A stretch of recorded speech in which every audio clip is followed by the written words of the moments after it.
γεννηθεί, η Παναγιά στην εκκλησία πήγε να προσευχηθεί. Ξαφνικά φάνηκε μπροστά της ένας άγγελος λαμπρός που βαστούσε όλο άσπρο κρίνο και σκορπούσε γύρω φως.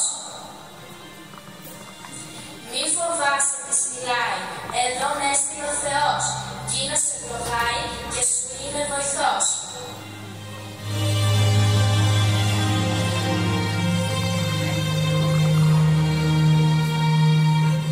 Άκουσε το θέλημά του, το τρανό και ξακουστό.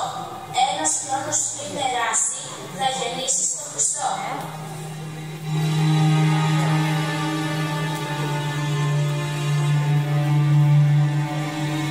Μόλις είπα αυτά τα λόγια, χάθηκε στον ουρανό και η καλή μας Παναγίτσα ευχαριστεί το Θεό.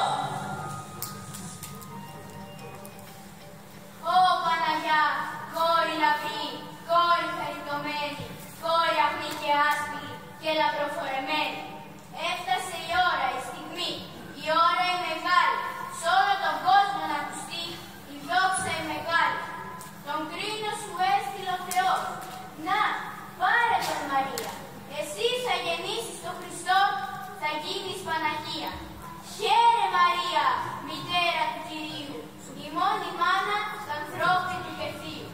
Θεέ με καλοδύναμε, τον πλήρω σου λαμβάνω, άρα γίνε άξια, τον Ιησού να κάνω.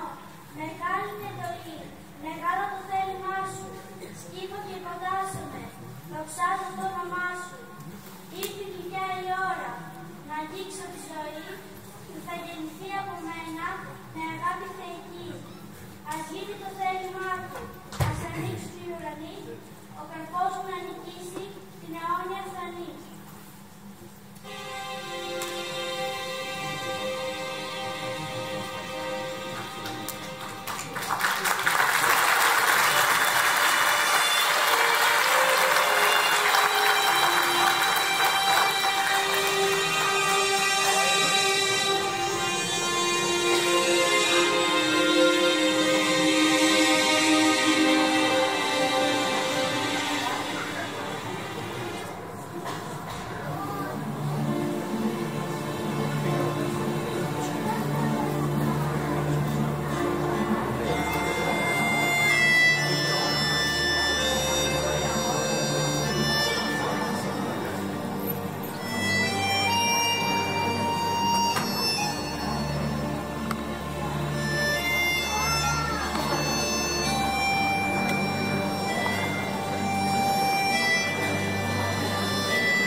χειρουργικών να βγει ο βασιλιάς. Φωνή ήρθε εξ ουρανού από αγγέλιστο.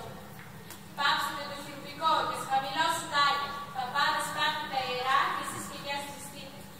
Γιατί είναι θέλημα Θεού και η πόλη να νικήσει. Η Δέσποινα ταράχτηκε και δάκρυσαν οι εικόνες. Σώπασε κυρά Δέσποινα και μη πολύ δακρύζεις. Πάλι με χρόνους, πάλι με καιρούς, πάλι δικιά μας θα είναι.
γιατί είναι θέλημα Θεού η πόλη να του φκέψει.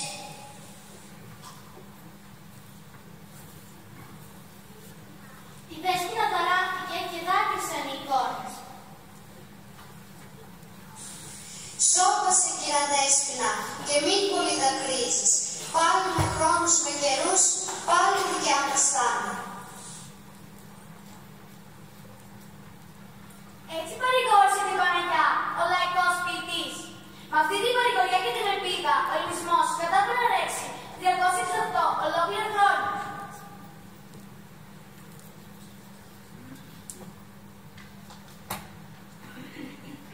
Γη τον Θεό, Ελλάς, των ηρών μητέρα, φίλη γλυκιά πατρίδα μου,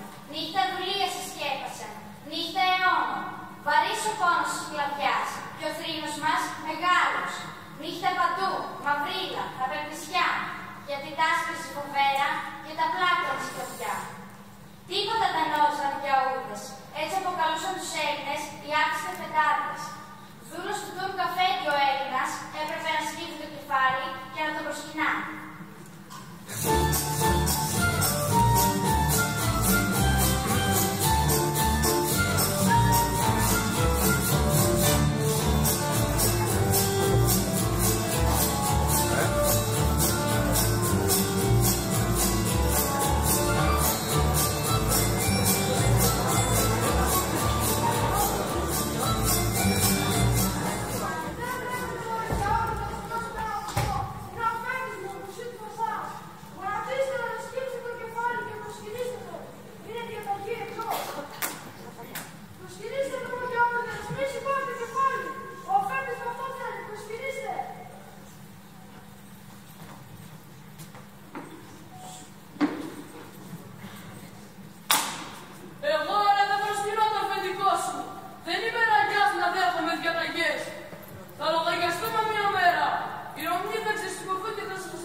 αριθμός των νεαρών συνθηνών που πρόσφεραν τις υπηρεσίες του στο ΛΥΤΑ πραγματικά συγκινητικός.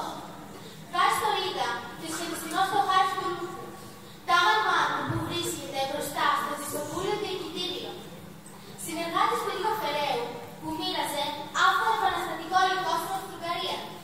Τελικά, ο Ρίγας, ο συνθηνός Δοχάρης του Ρούτσιας και άλλοι έξι πρωταγωνιστές στραγγαλίζουν στο Βελιγράδι το 1898. Σημαντικό ρόλο στο συσχωμό των Ελλήνων έπαιξαν και τα συνθηνά αδέρφια Μαρκίδες Πούλη. Εξέδωσαν την πρώτη ελληνική εφημερίδα με τίτλο Εφημερής στη Βιέννη το 1890. Ο στόχος τους ήταν ο συσχωμός των υπόθρων Ελλήνων. Οι Μαρκίδες Πούλου ήταν στενοί συνεργάτες του Ρίγα Φεραίου και στο τυπογραφείο τους τύπωσε το Θούριο και άλλα επαναστατικά βιβλία.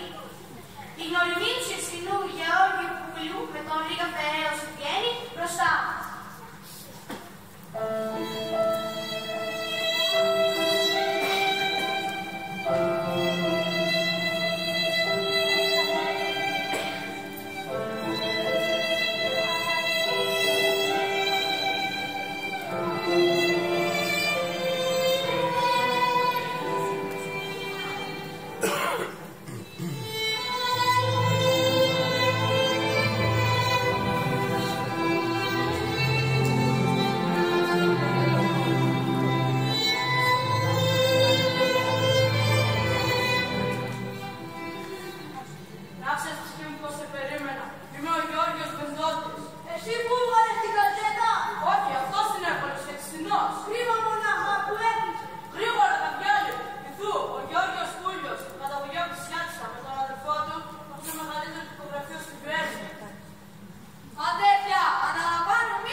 κειμένοι από τις ιδέες του Ρίκα και των άλλων, τρεις απλοί άνθρωποι, ο Ξάνθος, ο Τσακάλοφ και ο Σκουφάς, καταλαβαίνουν πως η ελευθερία δεν χαρίζεται, μα κατακτιέται.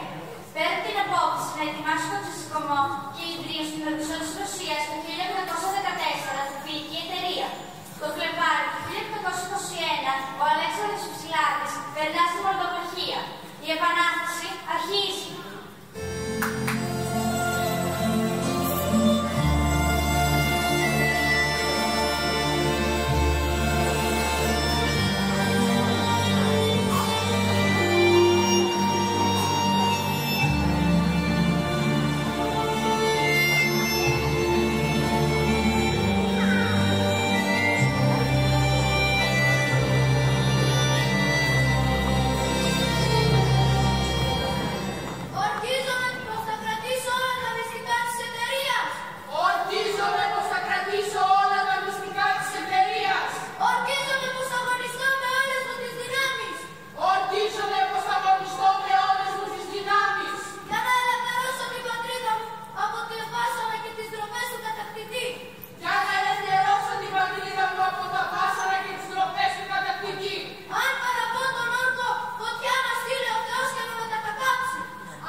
Γιατί μόνο με την ευλογία και την βοήθεια του Θεού θα κατάφεραν να το βγάλουν πέρα με τον αμέτρητο στρατό του Σουλτάνου.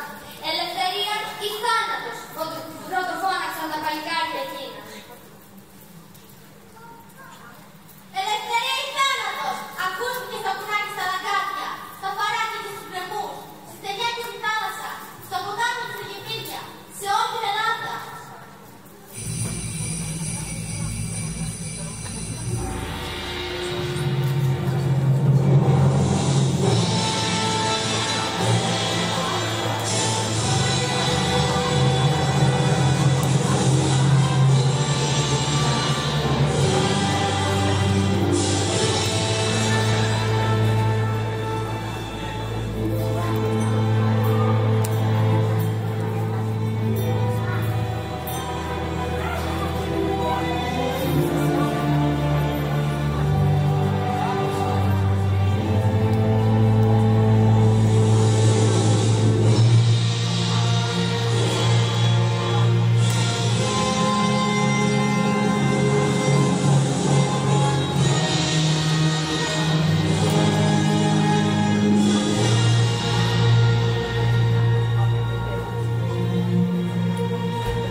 Και εγώ, η Λασκαρίνα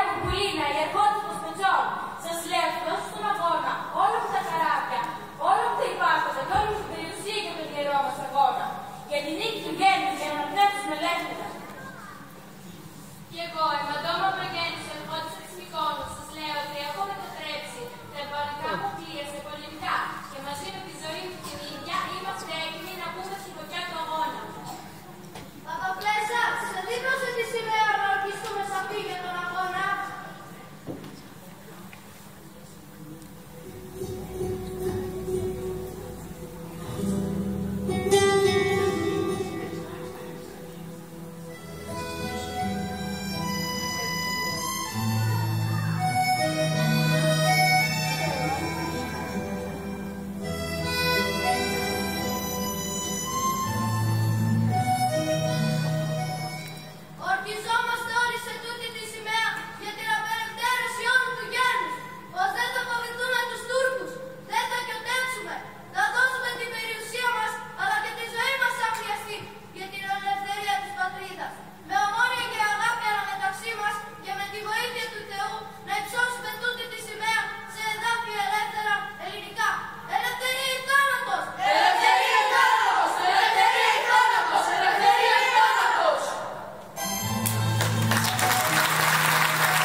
Δεν υπάρχει τεχνίση στην πόλη, δεν πάει.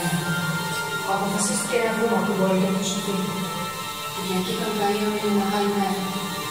Θα γίνει έξοδος. Συνέχισε.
Χριστέ μου, έχουμε να ακούσουμε σήμερα κι άλλες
τα αναγκαία πολεμόνι.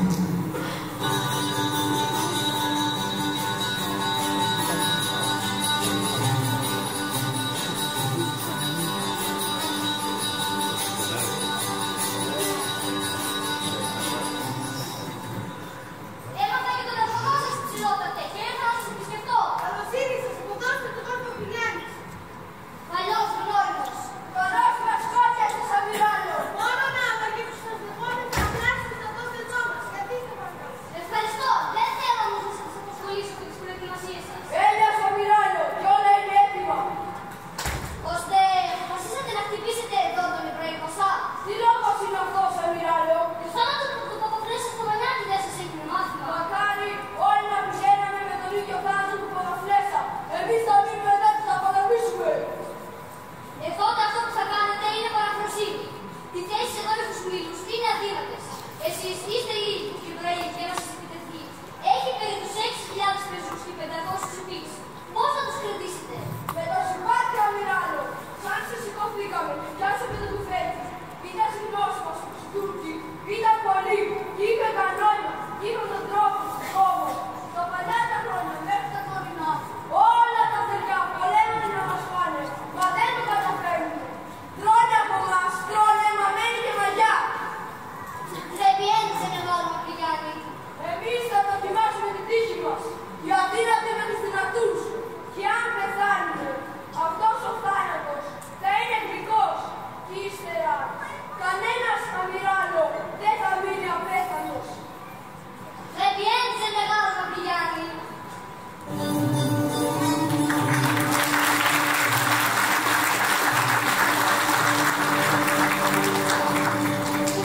Και δεν είχαμε ούτε όπλα οι περισσότεροι, ούτε τα αναγκαία πολεμόνι. Οι Έλληνες με το αίμα τους έγραψαν στη σελίδα του συλλογισμού. Ας θυμηθούμε τον Αθανάσιο Φιάκο, που με την παλικαριά και την θάρρος του απέκτησε τον θάνατο άφοβος και θάρρος.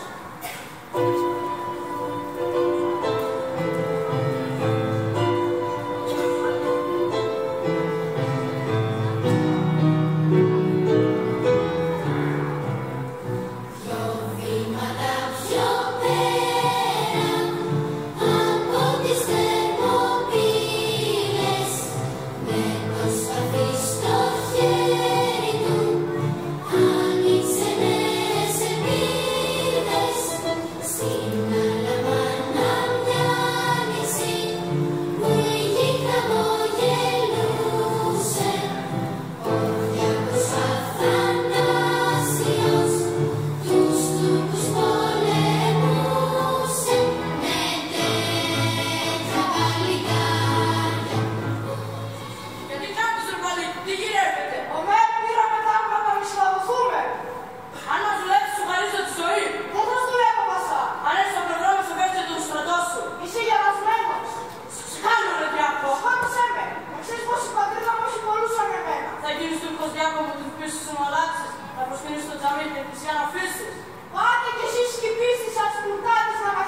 Γνωρίζουμε να νικούμε, αλλά με πολλές θυσίες.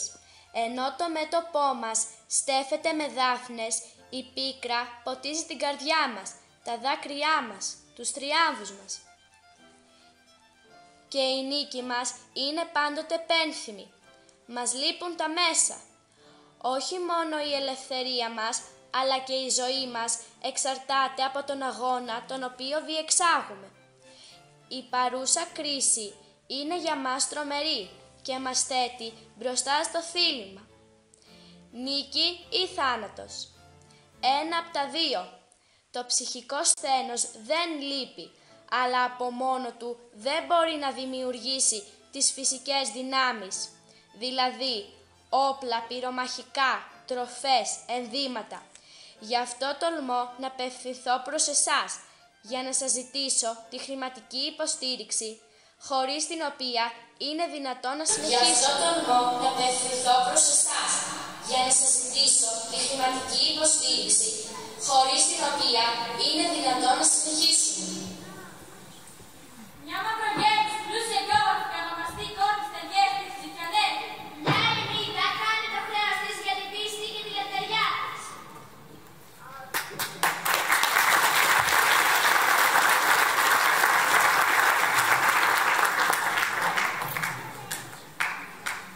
Και κάπως έτσι, ο αντίκτυπος της Επανάστασης ήταν μεγάλος. Ιδίως τους συγγραφείς, τους ποιητές και τους ζωγράφους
ο κατηγορούμενος Αθανάσιος Πολυζωίδης ως πρόεδρος και ο Γεώργιος Τετσέτης ως δικαστής του Εναυπλίου Εγκληματικού Δικαστηρίου κατηγορούνται ότι πρώτον, αρνήθηκαν να υπογράψουν την καταδικαστική απόφαση της φυλάκισης του Θεόδωρου Κολοκοτρώνη και του Γεώργιου Πλαπούτα για εσχάτην προδοσίαν κατά παράβαση του άρθρου 480.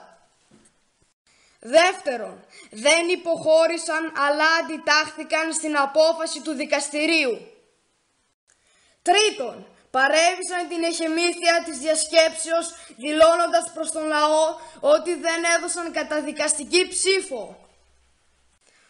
Πώς ονομάζεσαι? Αθανάσιος Πολυζωίδης.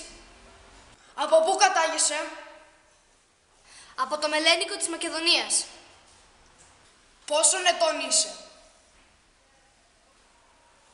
32. Εγεννήθηκα το έτος 1802, Φεβρουαρίου 20. Τι επάγγελμα έχεις? Δικαστής. Γιατί δεν προτείνεις συνήγορο υπερασπίσεως? Δεν το θεωρώ αναγκαίο. Γιατί δεν παρουσιάζεις μάρτυρης υπερασπίσεως? Δεν έχω ανάγκη μαρτύρων. Υπέρ τι απολογείσαι για την κατηγορία που σου αποδίδεται? Όταν κανείς ενδιαφέρεται για την τύχη ενός έθνους ή ενός ανθρώπου, πρέπει να τους μιλάει τη γλώσσα της λογικής και της αλήθειας. Θα ήθελα, αν είναι δυνατόν, να το ακούσει ολόκληρη η Ελλάδα. Τυχοδιώκτες κάθε χώρας έστρεψαν να την υπερασπιστούν. Πολύ λίγοι από αυτούς όμως ενδιαφέρθηκαν για αυτήν από αγάπη. Να ποιες νομίζω πως είναι οι σκέψεις τους. Η Ελλάδα μαστίζεται από διχόνοιες.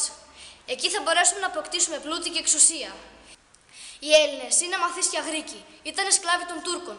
Τώρα είναι η σειρά μας να κυριαρχήσουμε πάνω τους και με αυτό θα τους κάνουμε μεγάλη τιμή. Πριν 4 μήνες, αυτήν εδώ την αίθουσα έγινε μια άλλη δίκη. Σε εκείνη τη δίκη ήμουνα πρόεδρος. Τώρα είμαι κατηγορούμενος. Σήμερα έχω ό,τι δεν είχα ως δικαστής, ελευθερία. Έχω την ελευθερία να εκφράσω τη σκέψη μου.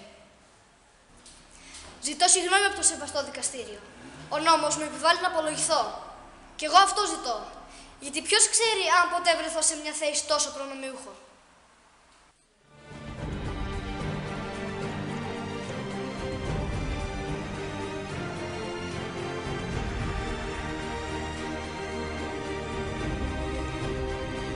Δεν μπορείς να είσαι δίκαιος, Επίτροπε.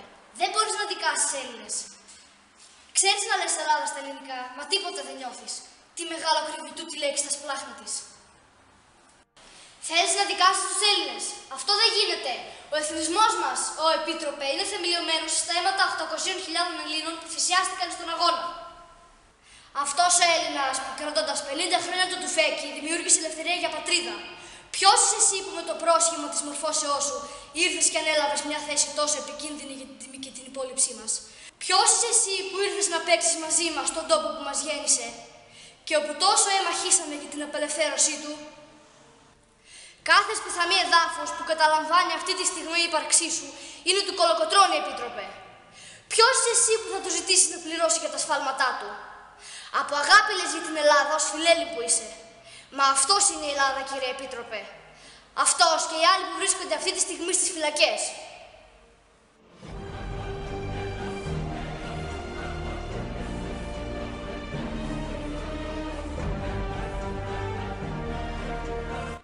Λέτε ψέματα ότι αγαπάτε την Ελλάδα, αλλά ζητάτε να αποκεφαλίσετε τους Έλληνες. Και τι Ελλάδα θα απομείνει χωρίς τους Έλληνες? Ζητήσαμε τη βοήθειά σας, ζητήσαμε τον πολιτισμό σας και εσείς μας φέρατε κρεμάλες και ξυφολόχες. Φως ζητήσαμε, σκοτάδι μας φέρατε. Ο Κολοκοτρώνης είπε στον Όθωνα ότι εγώ ελευθέρωσα τον τόπο, έλα εσύ να τον κυβερνήσεις. Τώρα εσείς τον κατηγορείτε ότι θέλησε να ανατρέψει τον Όθωνα.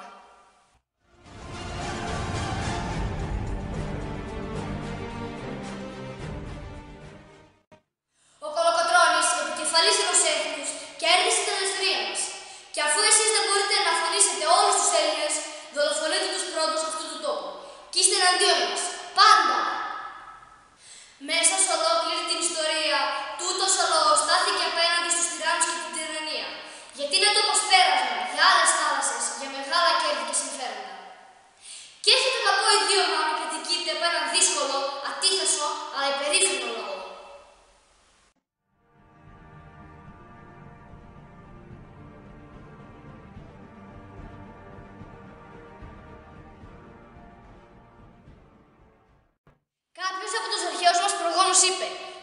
διαφωνία μεταξύ Ελλήνων είναι διαφωνία μεταξύ ηρώων. Σήμερα θα σας λέμε το ίδιο κι ας είμαστε φτωχοί, ματωμένοι. Μην μπαίνετε λοιπόν ανάμεσά μας. Φευγάτε μέσα από τα πόδια μας. Εφόσον αυτός ο τόπος βγάζει κολοκοτρώνιδες, έχετε χαμένο το παιχνίδι.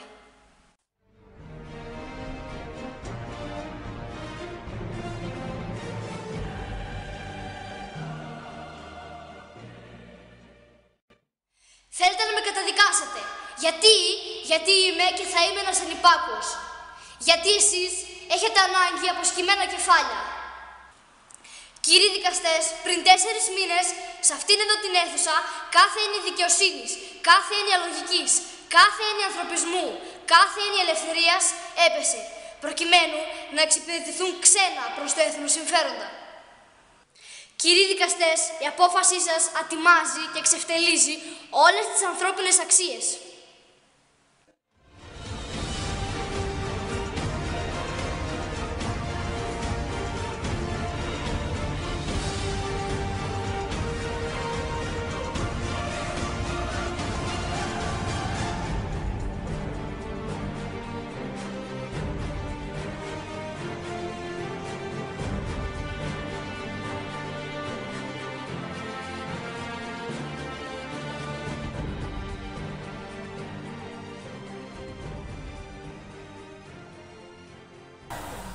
Κύριοι δικαστές, η απόφασή σας ατιμάζει και εξευτελίζει όλες τις ανθρώπινες αξίες.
Είμαι περήφανος που είμαι Έλληνας, απόγονος του Μεγάλου Αλεξάνδρου που έφτασε ως τα βάθη της Ανατολής.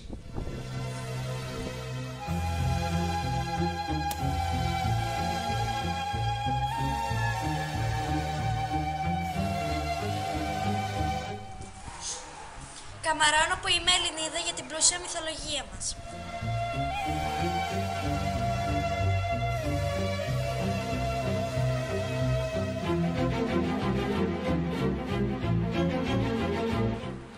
Το έχω καμάρι να είμαι Έλληνας, επειδή ο ηρωισμός και η ανδρεία των Ελλήνων πολεμιστών εμπνέουν ακόμα και σήμερα.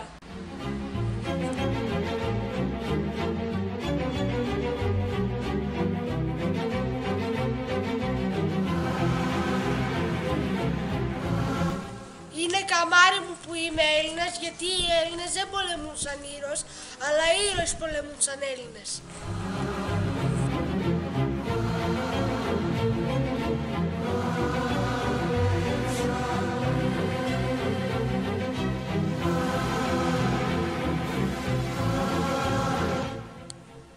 Αισθάνομαι περήφανη που είμαι Ελληνίδα, γιατί τα έργα που άφησαν οι φιλόσοφοι διδάσκονται ακόμη και σήμερα σε πανεπιστήμια του εξωτερικού.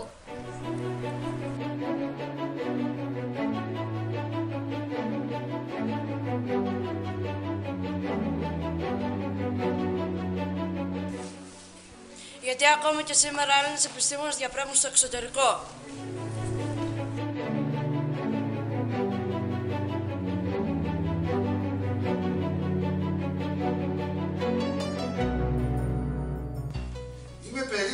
Ως δάσκαλος σε ελληνικό σχολείο, γιατί καλούμε κάθε πρωί να διδάξω στους μαθητές μου την πιο πλούσια γλώσσα του κόσμου, την ελληνική. Τι πιο ωραίο από το να μάθουμε να μιλάμε και να γράφουμε σωστά τη γλώσσα μας. Είναι φορές που μας φαίνεται δύσκολη. Η κατάκτησή της όμως μας οδηγεί κάθε φορά στη μαγεία. Πάντα μακριά από κάθε είδους συμβιβασμό με τη μετριότητα και τον δίθεν εξυγχρονισμό. Είμαι περήφανος ως δάσκαλος σε ελληνικό σχολείο, γιατί κάθε χρόνο στην αίθουσα όπου διδάσκω, η ιστορική γραμμή πιάνει σχεδόν ολόκληρη τη μία πλευρά. Γιατί έχω να διδάξω ιστορία με πραγματικά γεγονότα. Αληθινά κομμάτια της ιστορίας που δύσκολα διαγράφονται.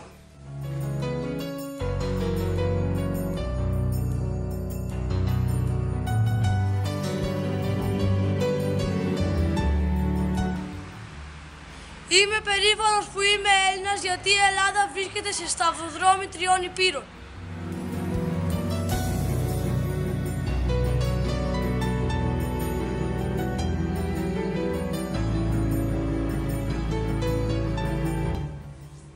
Σημαντικό είναι που είμαι Ελληνίδα, γιατί εδώ ο θεσμός οικογένειας κρατιέται ακόμα ισχυρός.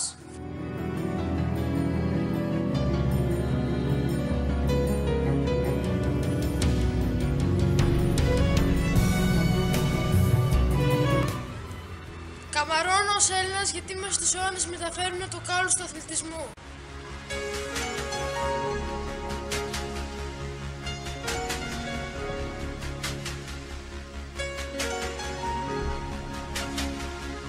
Γιατί εδώ γεννήθηκαν οι Ολυμπιακοί Αγώνες το 776 π.Χ.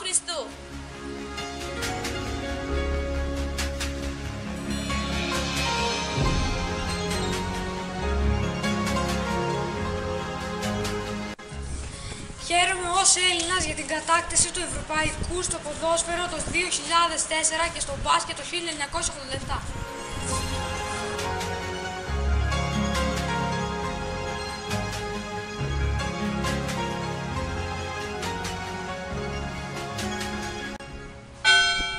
Γιατί εμείς οι Έλληνες ξέρουμε να κρατάμε τις παραδόσεις, τα ήθη και τα έθιμά μας.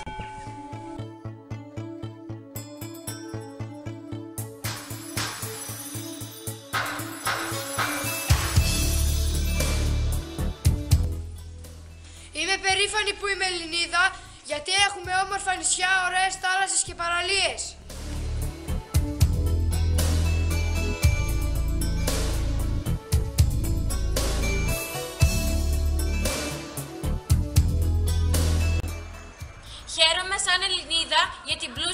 παραδοσιακή κουζίνα μας.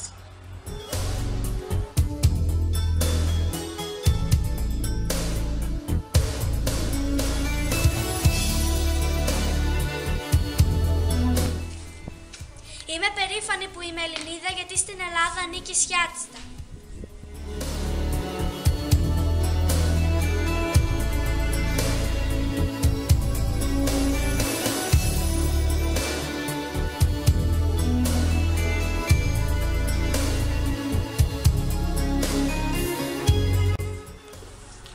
Είμαι περήφανος που είμαι Έλληνας γιατί σαν τον ήλιο της Ελλάδας δεν έχει.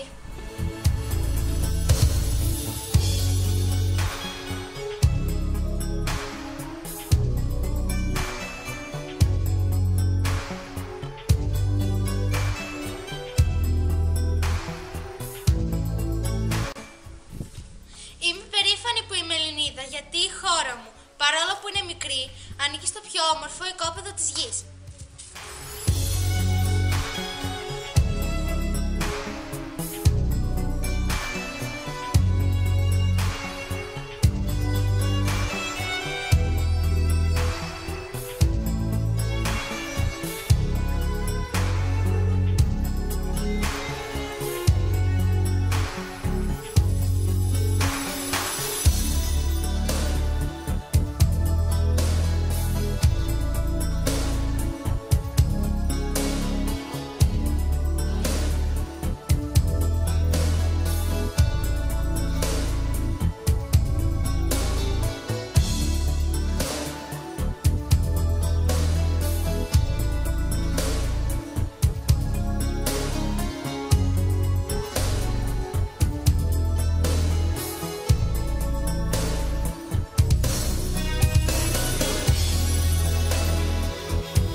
Όσο και αν θέλουμε να αποκαλούμαστε εξυγχρονιστές, όσο και αν θέλουμε να μετέχουμε σε αυτό που λέγεται παγκόσμιο γίγνεσθε, την ιστορία της πατρίδας μας δεν μπορούμε εμείς να την αλλάζουμε. Σε αυτή την εκδήλωση του σχολείου μας, του πρώτου Δημοτικού Σχολείου Σιάτιστας, των παιδιών της 6ης τάξης. Μας βλέπετε εδώ, γιατί έπειτα από πολλή δουλειά, έχουμε ένα χρέος απέναντι στην πατρίδα να διαδώσουμε όλα αυτά. Είναι χρέος μας αυτό. Είμαι σίγουρος ότι πολλά από αυτά σας φάνηκαν ρομαντικά. Και ναι, ήταν. Και αν με ρωτήσετε γιατί το αναφέρω, έχω την απάντηση και θα το λέω και θα το ξαναλέω. Το σχολείο διδάσκεται και διδάσκει. Διδάσκει ιστορία με τρόπο ταυτόχρονα, όμορφο και αληθινό. Διδάσκει ιστορία όμως μακριά από φανατισμούς. Το χρέος προς την πατρίδα, βέβαια, δεν είναι χρέος του πολέμου. Η ελευθερία ήρθε. Είναι χρέος ειρήνης. Και αυτό απαιτεί έργα αρετής και δικαιοσύνης. Το σχολείο πλάθει παιδιά ήρεμα που αγαπούν την πατρίδα τους με τρόπο σωστό. Το σχολείο ξέρει να παραμερίζει κάθε τι που το βλάπτει, ξέρει να μοιράζει αγάπη και να φέρνει ενότητα. Το 21, αγαπητοί και αγαπητές, μας διδάσκει και κάτι άλλο αξιοθαύμαστο. Η πραγματική ήταν έρχεται όταν την αποδέχεται η ψυχή. Και τότε όλοι τους το 21, την περίοδο εκείνη, αισθανόταν μέσα τους νικητές, γι' αυτό και τα κατάφεραν. Ο καθένας ατομικά είχε το δικό του αγώνα προς το συμφέρον της πατρίδας. Σήμερα ιδιαίτερα, σε τούτες τις κρίσιμες ημέρες, πρέπει να μας απασχολεί όχι μόνο το τι μπορεί να μας προσφέρει η πατρίδα, αλλά τι μπορούμε να προσφέρουμε και εμείς στην πατρίδα, μακριά από κάθε είδους προσωπικά συμφέροντα. Με ιδιαίτερη μαεστρία τα παιδιά μας απέδειξαν για άλλη μια φορά ότι μπορούν να καταφέρουν πολλά. Θέλω επίσης να ευχαριστήσω τους γονείς όλων των μαθητών και μαθητριών μου για την προσεκτική επιμέλεια στις ετοιμασίες των παιδιών, τόσο για τη σημερινή εκδήλωση, όσο και για τις ανάγκες της ταινίας «Η δίκη των δικαστών». Αξίζει ακόμη να αναφερθεί ότι οι μητέρες των μαθητών βρέθηκαν χθες στο κτίριο και ανέλαβαν μόνες τους την καθαριότητα του χώρου. Δείγμα ομαδικού πνεύματος. Θέλω θερμά να ευχαριστήσω τους γονείς και να τονίσω για ακόμη μια φορά ότι τέτοιες συνεργασίες, όταν γίνονται με τρόπο σωστό, φέρνουν αποτελέσματα σαν το σημερινό. Άφησε και το τέλος τους τελειόφοιτους του σχολείου μας, τους πρωταγωνιστές της σημερινής εκδήλωσης, τα παιδιά της 6ης τάξης του πρώτου Δημοτικού Σχολείου Σιάτιστας. Αγαπητά παιδιά, να είστε γεροί και να ασχολείστε έτσι πάντα με όμορφα πράγματα στη ζωή σας. Οι γονείς να τους χαίρεστε και να καμαρώνετε για τα παιδιά σας.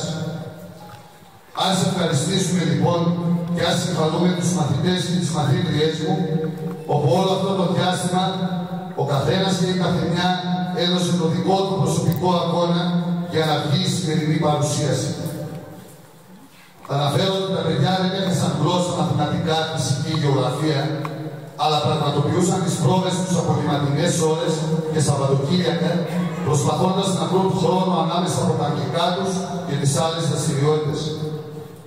Οτιδήποτε είδατε σήμερα εδώ, ετοιμάστηκε με πολύ κόπο σε ελεύθερο χρόνο πέραν του διδακτικού ωραρίου. Επέδειξαν τα παιδιά πρωτοφανές θάρρος και μας παρουσίασαν μια εκδήλωση αρκετά πολύπλοκη και απαιτητική, με πολλές εναλλαγές σε θεατρικά, ηχητικά, αφηγήσεις, τραγούδια, μουσικές και ταινίες. Ταινίες δικές τους που θα έχουν αύριο μεθαύριο να χαίρονται. Επέδειξαν δύναμη ψυχής, παρουσιάζοντας τη γιορτή τους σε ένα μεγάλο μέρος της κοινωνίας μας. Δεν είναι εύκολο. Απέδειξαν ότι μπορούν να χαμηλώσουν το εγώ τους και να ταπεινωθούν και ήταν συγκινητικότητες στις πρόβες όταν τα άκουγαν να παραδέχονται τα λάθη τους. Επέδειξαν ομοψυχία και ομαδικό πνεύμα και ήταν χαρακτηριστικές και οι παρατηρήσεις για βελτίωση ακόμα και στο διπλανό τους, χάρη της ομαδικής πρόοδου. Απέδειξαν για μια ακόμη φορά ότι μπορούν να πιάσουν το πραγματικό νόημα του σχολείου, το σχολείο της χαράς μέσα από τη γνώση. Απέδειξαν ότι ο ρόλος τους στο σχολείο είναι η υπακοή στο σωστό. Απέδειξαν ότι μπορούν να καταλάβουν τον καθοδηγητικό ρόλο του δασκάλου, μη κάνοντας ότι γνωρίζουν τα πάντα. Είναι αυτά τα παιδιά που είναι παιδιά και έχουν την ανάγκη από την πραγματική μας στήριξη. Είναι αυτά τα παιδιά ο κόσμος μας, αυτά τα παιδιά το μέλλον μας. Είναι αυτά τα παιδιά που ένα χρόνο πριν δημιουργούσαν τη δύο-ώρη ταινία «Σιάνιστα, ένα ταξίδι σε μια αρχόντισσα» στην προσπάθειά μας να αγαπήσουν τον τόπο τους. Είναι αυτά τα παιδιά που εμφανίστηκαν πολύ δυναμικά πέρσι σε εκπομπή της ΕΡΤ3 για να διαφημίσουν τον τόπο τους. Που διαφήμισαν τη Σιάνιστα έστω και σε τοπικό επίπεδο, προβάλλοντας την ταινία σε τοπικούς τηλεοπτικούς σταθμούς. Είναι αυτά τα παιδιά που τις τελευταίες μέρες έδωσαν μεγάλη χαρά στο σχολείο μας με το δεύτερο βραβείο που απέστασαν στην κατηγορία. Το δεύτερο βραβείο που απέστασαν στην κατηγορία τεκμηρίωσης στον ένατο διεθνή μαθητικό διαγωνισμό ταινιών μικρού μήκους με τίτλο «Σινεμά, διάβασες», όπου συμμετείχαν 180 σχολεία από την Ελλάδα, την Κύπρο και την Ομογένεια. Τα παιδιά συμμετείχαν σε έναν διαγωνισμό που είναι εγκεκριμένος από το Υπουργείο Παιδείας, Έρευνας και Θρησκευμάτων, με ένα απόσπασμα από της περσινής μεγάλης ταινίας που είχε τον τίτλο «Σιάνιστα, ένας γάμος από παλιά». Η βράβευση θα γίνει στις 10 Μαΐου στο Ίδρυμα Μιχάλης Κακογιάννης στην Αθήνα. Είναι αυτά τα παιδιά που σε λίγο καιρό θα μεταβούν στην Αθήνα και θα παρουσιάσουν την ταινία τους για τη Σιάνιστα στο Κέντρο Πολιτισμού Ίδρυμα Σταύρος Νιάρχος με προσκεκλημένους τα μέλη του Συλλόγου Απόλυμος και Αριστέων Αθηνών Πειραιώς. Είναι τελικά αυτά τα παιδιά που 2 χρόνια τώρα προσωπικά μου απέδειξαν ότι αξίζουν πολλά. Αξιότιμοι επαιτειέντες του τόπου μας και εκπρόσωποι τους, κύριε Δήμαρχε, είναι αυτά τα παιδιά για τα οποία περάσαμε την πόρτα σας με ομάδες γονέων και ζητήσαμε τη στήριξή σας για την μετάβασή μας στην Αθήνα στο Ίδρυμα Νιάρχος. Θέλω ως δάσκαλος των μαθητών και των μαθητριών να σας διαβεβαιώσω ότι τρέξαμε ένα σχολικό πρόγραμμα που απέτησε πολλή προσπάθεια και δουλειά και από το σχολείο και από τα παιδιά και από τους γονείς. Ήταν μια συλλογική δουλειά, επιπλέον, η οποία στηρίχθηκε και από πάρα πολύ κόσμο από τη Σιάνιστα. Μια δουλειά προς τη σωστή κατεύθυνση, με πολλά ωφέλη για τα παιδιά και τον τόπο μας. Και ήταν αυτοί οι λόγοι που φτάσαμε στο σημείο να ζητήσουμε τη βοήθειά σας. Ήταν μια δουλειά από τα παιδιά για τα παιδιά, μια δουλειά της Σιάνιστα για τη Σιάνιστα. Ευχαριστούμε θερμά τους αξιότιμους ευεργέτες και τον Δήμο Βοήου για τη στήριξή τους στην προσπάθεια αυτή του σχολείου. Ανταποκριθήκατε πλήρως στα αιτήματά μας.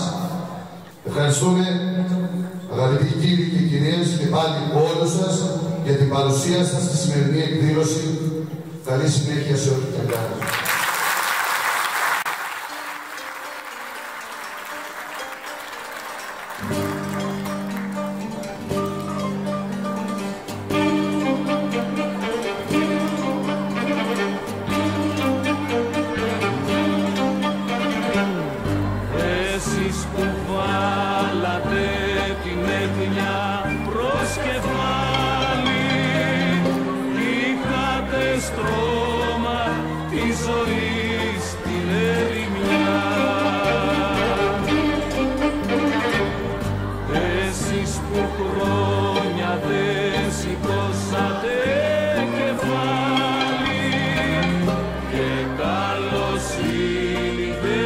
Σας άγγιξε καμιά.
σας γιορτή.